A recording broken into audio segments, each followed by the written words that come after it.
On the 21st of April, later this month, Catherine Austin Fitts will spend at least an hour with us. She's very, very gracious. We'll give you her website before she leaves us. But for PrisonPlanet.tv viewers, I was just showing mainstream news articles. I have congressional hearings where DynCorp, they say, well, you kidnapped tens of thousands of children for sex slaves. And then they asked Rumsfeld, why are they allowed to do this? And he just said, they just are.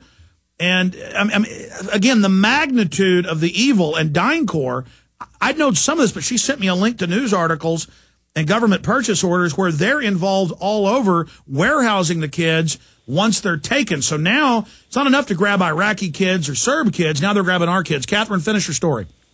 Okay, so I'm the way I got onto this was I was in Washington, and I had come on to DynCorp because of their role in the war on drugs.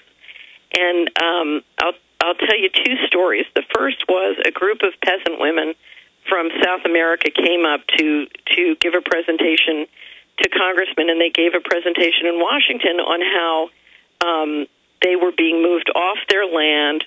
Private people were picking up their land for cheap, and then the government was building housing and, you know, this whole war on drugs game. And so I kept asking them questions, and finally they got very suspicious and said, how come you know so much about how the money works in our country? And I said, well, I was the Assistant Secretary of Housing, and apparently it works the same way in your country as it works at ours. So afterwards I did a little research and discovered the same contractor in enforcement at HUD in this country was the lead contractor in Latin America in the war on drugs. It was DynCorp. So I started to get in and look at DynCorp and on and on and on, and that's when the story of the sex slave trafficking came out, and it was unbelievable because Insight magazine, Alex, wrote a great story about sex slave trafficking, the allegations in connection with the DynCorp litigation.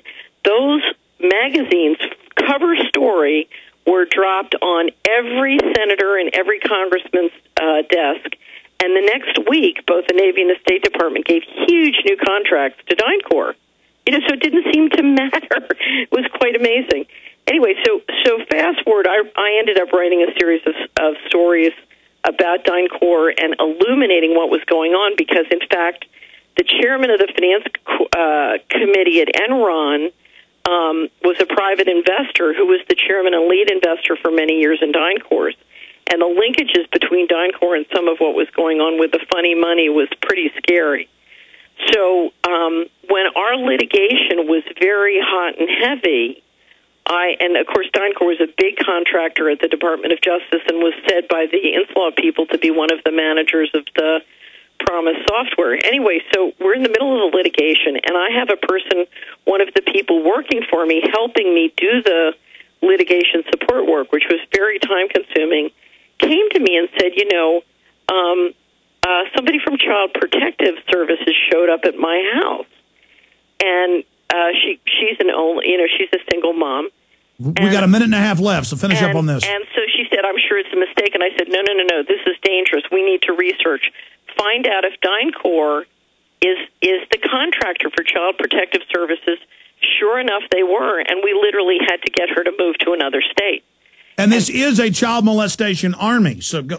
Well, but what you need to, so last week when I saw what was going on in Texas, I said, you want to check and see whether DynCorp is behind, is in the mix, because the idea of going after people's children just because they disagree with government policy, this is a real risk.